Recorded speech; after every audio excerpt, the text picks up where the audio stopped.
Olu lusasazo ngqo lweendaba kumagumbi ethu osasazo kuNdlunkulu we-SABC e-Auckland Park eRhawutini naze ziphambili. Thina sibahlali singomakhelwane ngamagugu silimele kakhulu kubona into lefana nale yenteka lapha kithi singayikazange siyicabange ukuthi ingendeka. Lufuna ubulungisa usapho lwabasetyhini ababini nabafunyenwe bebulewe kwingingqi yaseMpumalanga. We think it is a ill-considered, an unfortunate and unhelpful proposal. We urge the President to reject it. Angonyuselwa imivuzo amagosa karhulumente abaphathiswa kunye neenkulu baphathiswa ukuba umongameli uyazamkela iziphakamiso zekomishoni ezimeleyo yamaqithiqitha lamagosa. Kwezemidlalo, umongameli we-CAF uGqirha Petrus Motsepe ubhengeze ukusekwa kwe-African Nations League eza kubandakanya onke amazwe elizwekazi i-Afrika.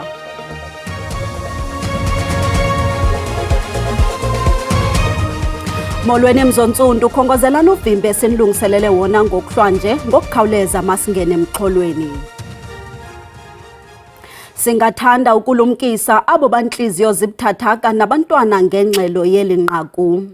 Usapho lwabasetyhini ababini abafunyenwe bebulewe ze batsixelwa kwindlu yaseMpumalanga lufuna ubulungisa. uEunice Muhlodi noDineo Masuku bafunyenwe behamba ngaze kwaye imizimba yabo sele ibola kwilokishi yakwamagugu ngaphandle kwaseMbombela ekuqaleni kwale veki. uEunice Muhlodi ngumakazi oneminyaka engama-64 kumtshana wakhe uDineo Masuku oneminyaka engama-20 bangcwatyiwe namhlanje emva kwesaquphe sokukhohlakala komntu othe wahlukanisa inyama nomphefumlo wabo ngokungenalusini bekusika emathunjini kwabagxwala emswaneni bambi bezilile bambi bezimasile. Usapho lusajika-jikana nombhodamo wokuphulukana namalungu amabini ngaxeshanye ze imizimba yabo bayifumana ivalelwe mba kwindlu ethile ebisele inevumba lokubola kwabo. Lo gama lunethemba usapho ukuba izigilamkhuba ezingunobangela ziza kugagana nengalo yomthetho yaye ubulungisa bube ngecala labo. They are in deep pain. Actually, it's not an easy thing to accept. It's not easy to lose a family member. We all know that we love people to be alive, but when you are told that one of your family members is dead, then it becomes a pain. The police services are doing their job to ensure that they investigate. So we're still believing in the police that they would give a report that would be satisfying to the family. Kananjalo esisithwakumbe senyewe sishiye uluntu lwengingqi yasemagugu nasenyamazane luthe nkamalala. Zange siyicabange ukuthi ingendeka ikakhulukade ngalesikhathi lesi la kukhulunywa ngeGBV khona. Sibhlungu kakhulu kubona makhelwane wethu angimama nemntwana wakhe bashona ngalolu hlobo. Bantu labathulile batofa kungathi kumbe bebatigebengu. Cha siyacela ukuthi bendi balendvo batisole bayiyekele ngoba yimpi. Ukanti ke abakwantsasana baphansi phezulu nokuphanda eziziganeko zimbini zokubulala okwangoku akukabikho mntu ubanjiweyo.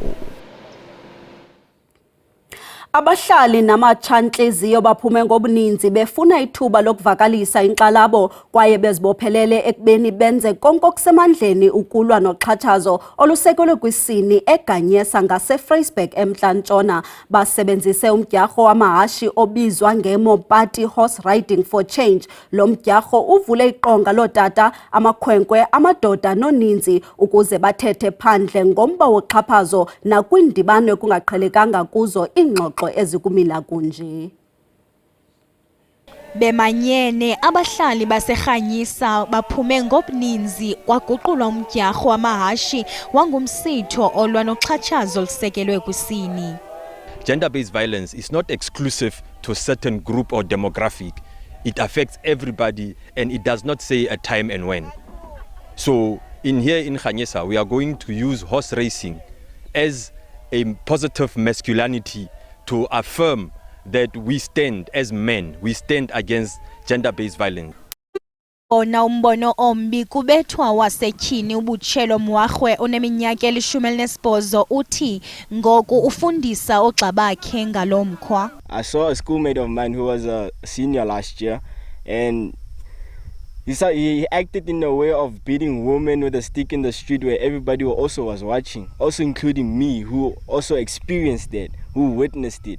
And it didn't take me well because I felt angry and I didn't know what to do because I couldn't solve violence with violence. So my experience of Hustlers now is we are here to make people gather together and talk about this gender-based violence and act against it.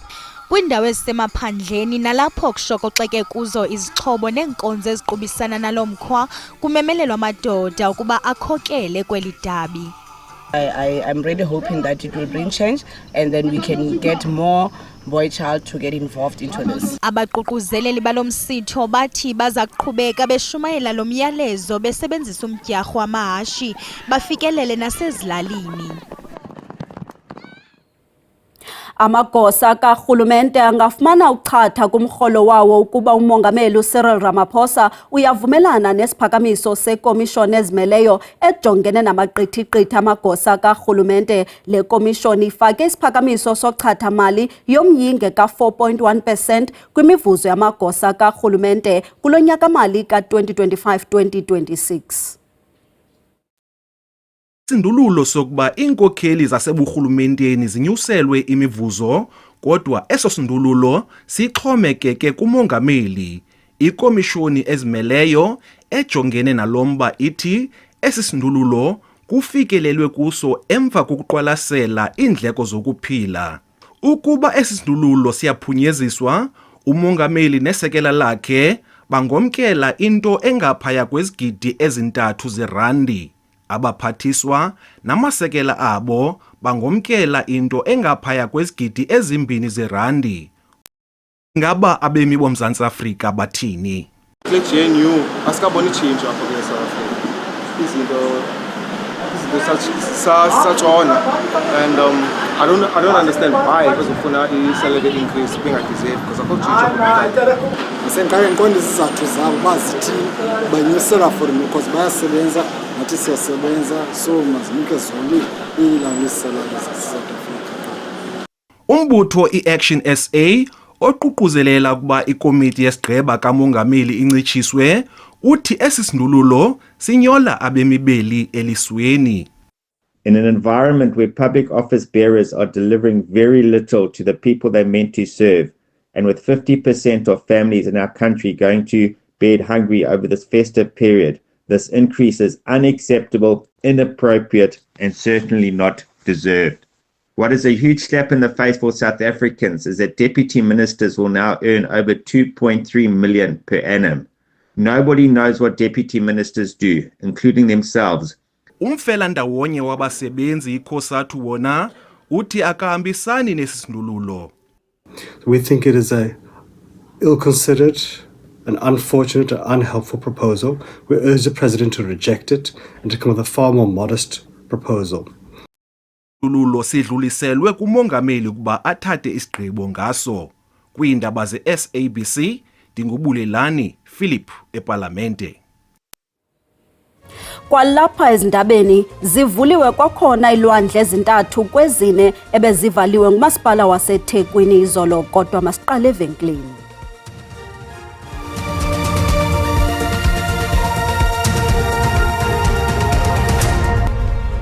Sibotise kwabo basanda ukungena, uyakwazi ukuzifumana ezindaba ku-SABC Plus nakwijelo le-YouTube ngokuba uthi SABC Indaba zesiXhosa kwinqaku lokuqala sithe. Usapho lwabasetyhini ababini ababuleweyo eMpumalanga lunyanzelisa ubulungisa ngesi siganeko. Imizimba yesisibini ifunyenwe seyisonakala ize kwilokishi yaKwamagugu eMbombela.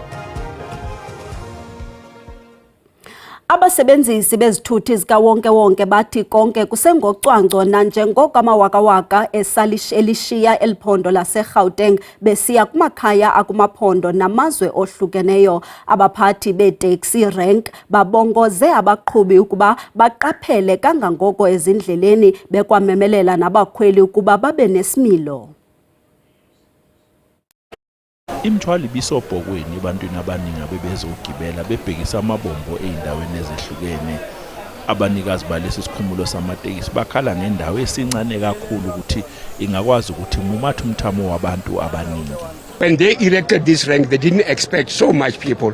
At the moment, the rank is overcrowded in such a way that we play to the government to give us extra place to transport our people. Ungobeni uphinde wakhala kakhulu nangenqwaba ezikhwama eziphathwa abagibeli. It's difficult for them to come with one pack. They bring 3 packs per person and you can't stop them doing that. Abanye abagibeli bathi sebekhathele ukulinda kanti abanye bakhala kakhulu ngalabo abaphuza utshwala uma ngabe itekisi selihamba. Siyahlukumezeka vele thina abanye uma singaphuza emotweni abanye bephuza because ngesinye isikhathi umuntu masephuzile ukhuluma kakhulu ecomplain emotweni ebanga umsindo. Osomabhizinisi bathi bashaya enhle imali le ngalesikhathi sonyaka. Hayi akufani uDisemba ungconywana. Siyadobha amalanga ayi4 akufani. Igama lami nguCalvin wakwaDludla. Indaba enze SABC ngibika ngiseGoli. Kusenjalo wona wendlela uN3 phakathi kweMoy River neTheku nomthamo omkhulu wezithuthi. Njengoko imiqodo esingiseThekwini abanye besingise kumaphondo afana neMpuma Koloni. Ngensimbi yesine xa lisiya kunina malanga nje, zizithuthi eziphakathi kwewaka ne-1200 ezidlule kwisango elihlawulelwayo iMoy River kwindlela esingise eMgungundlovu naseThekwini.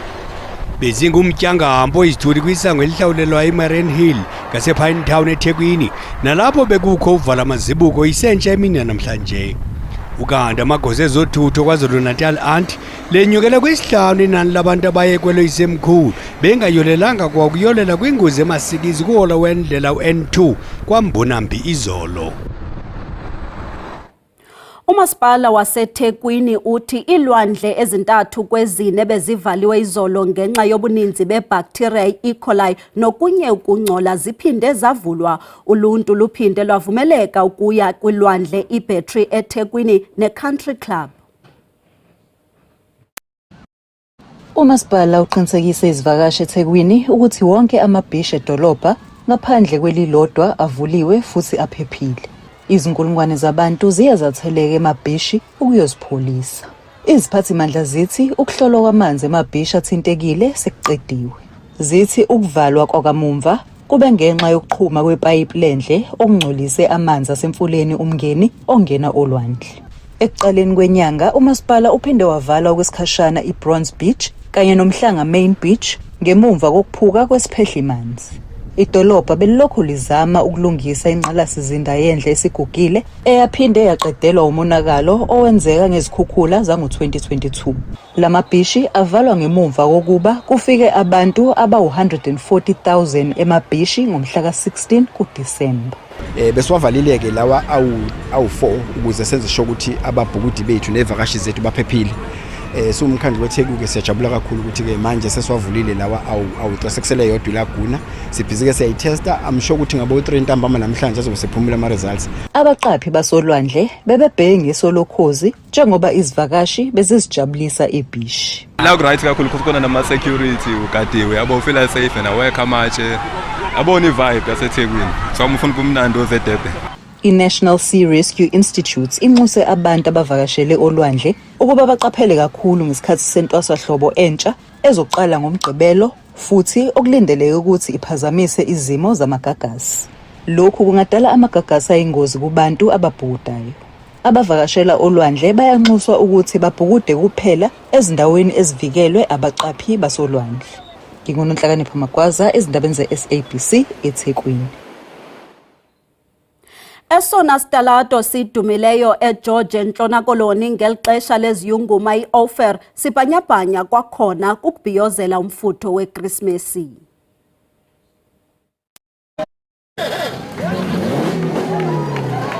Minyaka leziya zikhanya nangakumbi izibane kwesisitalato. Konke oku kuzisa uchulumanco kulo miqodi indwendwe lale ndawo ngeli thuba lonyaka. I'm here visiting from Bloemfontein. I think this is absolutely fantastic. It is, we don't get this over there. We don't get anything like this up there. We enjoy it and it's a good Christmas feeling that we got here. And it's nice. It's a nice feeling. Hi guys. Yeah, it's a good feeling. Ingaphaya kwama-20 iminyaka isitalato i-Uveris sisenza lo mtsalane.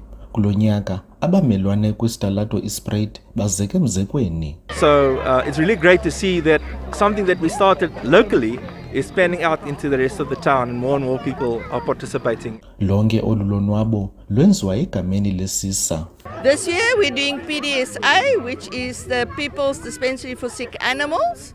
We're helping them. So every year we've got a charity that we raise funds or food for. Ezi zibane zizaqhaqhaza de kube intsimbi ye-11 ebusuku mihla le ukuyoma ngomhla wesibini kweyoMqungu.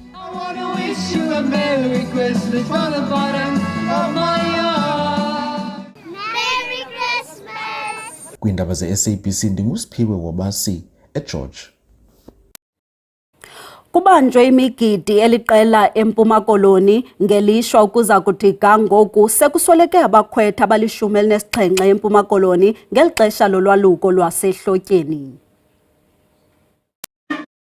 Iintsapho ziyabhiyoza emva kokuba oonyana bebuye bephila esuthwini. Kodwa olu hambo belingekho lula nanjengoko kubhubhe abakhwetha abaliqela kwaye abanye basiwa nasezibhedlele. Kuthenjwa ukuba la madoda amatsha azoba ngumzekelo ekuhlaleni. Sivuya kakhulu kuba njengoba selapha nje bakhona abalilayo ngalomzuzu. Sikunye nabo. Siyayazi into okubana le ndlela inzima. Kodwa usombawo uthandile. Singotshize siyavuya selapha nje uba unyana wethu ebuyile, ebuye ephila, ebuye indoda. Kukwathiwa kubo ze bagcine izithethe kunye namasiko akwaXhosa. Funeke benze balande ekhondweni lokuba kaloku le nto tata bethu bashiye nayo siyasiphakamisa ngananga kumbi ke ngoku ngoba kaloku the more ixesha lihamba the more izinto zitshintsha kodwa inkcubeko yethu nezithethe ngendlela yempatho ayitshintshi yona. Ukanti noomama bachulumancile. Ilindele ucambo abe yindoda ezawurespecta omama or respecta abantwana. As we know in South Africa at the moment we are fighting into ye-GBV. So kufuneka ucambo understand i-GBV kwenza bazokwazi ukurespecta abantu bangomama nabantwana. Eli xesha lolwaluko lilindeleke lifikelela esiphelweni ebutsheni benyanga ezayo. Abongile Yankis kwiindaba ze-SABC eMonti. Njengesiqhelo ngeli xesha apha kumagumbi ethu osasazo sinentatheli yethu yezobuchwephesha uSandile Hlangani. Sandile, mandizibulisele ndikwamkele ndibulele nangexesha lakho. Lixesha lokuphela konyaka leziyunguma abantu bayagoduka baya kwindawo ngendawo ezahlukeneyo. Khasocacisa usichazele ngobungozi bokuba abantu kweli xesha basebenzise amaqonga ezonxibelelwano ukushare lento bathi location pin. Ibaluleke kangakanani nobungozi bayo? Enkosi kakhulu Lisa, asizungahambi ke nge-festive season siyokonwaba namasapho wethu kwaye neefamilies zethu. Uba uyakhumbula phaa kudala Lisa into ebisenzeka ebethi umuntu omdala apha endlini athi xa kuzawuhanjwa kuyiwe kwindawo yolonwabo ahamba abheke next door ayokuxelela abantu base-next door uba asizubakho. Singabantu abathanda ukuqhayisa ke kuthe kufika i-social media platforms ezifana noTwitter, uInstagram okuna noFacebook sasebenzisa i-location ukuqhayisela abanye abantu sibabonise nathi ukuthi siphi senza ntoni na. Inobungozi ke lento Lisa ngoba kunento siyibiza ngokuba you are advertising an empty home ngamanye amagama uxelela abantu okanye amasela ukuthi uyahamba kwiveki ezayo ngoba abantu benza lonto leyo ukuthi next week I will be wherever babhala kanjalo ku social media. So uyabaxelela amasela in advance ukuthi awuzubakho apha endlini. Okwesibini okubalulekileyo la location ubuthetha ngayo ye-pin masiyilumkele ushare i-location nabantu kuba sibaxelela ukuthi siphi bazawungena ezindlini zethu baqhekeza. Okugqibela Lisa laa nto kuthiwa i-boarding pass uba uzawusebenzisa i-flight ine-details zakho eziquka igama, i-surname kwakunye nokuthi uya kweyiphi destination. So wavumela kamasela ngenxa yexesha. Merry Christmas, and happy new year, Lisa. Thank you so much. Ndiyabulela but Sandile ngexesha lakho. Amakho.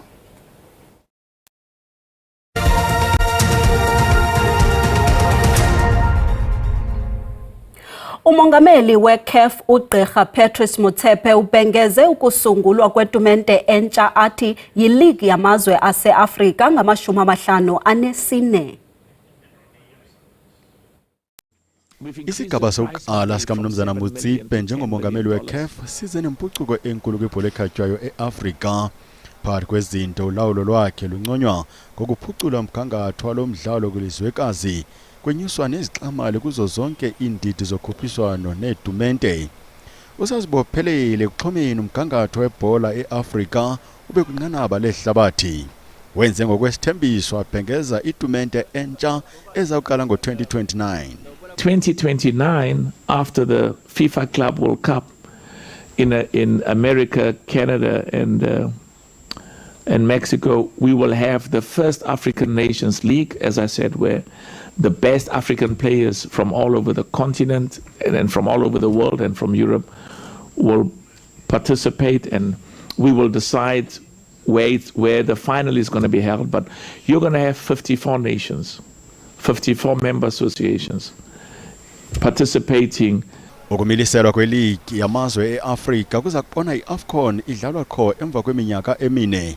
Isikhokhelo sikaMotsepe sikwabhengeze ukonyusa isibonelelo kuyo yonke imibutho ephantsi kwaso ukusuka kwi-400,000 eyabhengezwa e-Ethiopia nyakenye.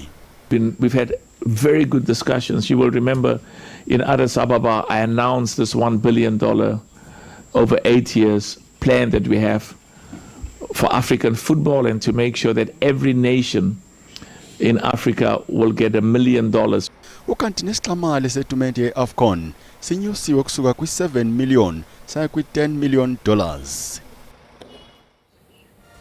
Kamnandi mawethu.